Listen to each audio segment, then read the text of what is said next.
చేసిన పాపానికి కష్టాన్ని ఇచ్చినప్పుడు కూడా భగవంతుడి నామమే చెప్పి పాదములు పట్టుకున్న వాడిని చూసి సిగ్గుపడి తల పట్టుకుని నించుంటాట. ఎందుకని అంటే మీకు ఒక ఉపమానం చెప్తే పట్టుకుంటారు.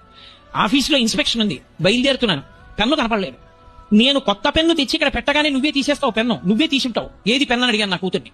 నాన్నగారండి నిజంగానే తీయలేదు నాన్నగారండి, మీ పెన్ను నాకు తెలియదు నాన్నగారండి అంది. నువ్వే తీసుంటావు అని చెప్పి దాన్ని నింద చేసి ఒక్క మొట్టికాయ కొట్ట తల పట్టుకుని ఏడుస్తుంటే వెళ్ళి గబగబా నా పరుసు అవి తీసుకుంటుంటే పెన్ను స్టాండ్ లో పెట్టవలసింది పరుసు పక్కనెట్టాను. ఎందుకు కూతురు దగ్గరికి వెళ్ళి క్షమార్పణ అడగకూడదని, అయ్యో పిల్లని నిష్కారణంగా తిట్టాను, మొట్టికాయ కొట్టాను, పాపం ఏడుస్తోంది అనుకుని పెన్ను జేబులో పెట్టుకుని కనపడకుండా దాని ఎదురుగుండా కనపడితే అదిగో పెన్ను అంటుందేమో అని ప్యాంట్లో పెట్టుకుని కిందకి వెళ్ళిపోయి మోటార్ సైకిల్ తీస్తున్నాను.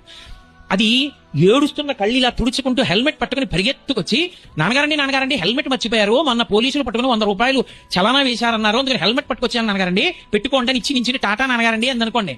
ఇప్పుడు నేను ఏమనుకుంటాను, పిచ్చి తల్లిని నిష్కారణంగా నింద చేశాను, ముట్టికే కొట్టాను, నా కోసమని హెల్మెట్ పెట్టుకుని నా కళ్ళు ఇలా తుడుచుకుంటూ పరిగెత్తుకొచ్చి నాన్నగారండి అని హెల్మెట్ ఇచ్చి టాటా చెప్తూ ఎలా నించిందో నీ గుర్తు పెట్టుకు కాజాల ప్యాకెట్ పట్టుకొస్తానా పట్టానా?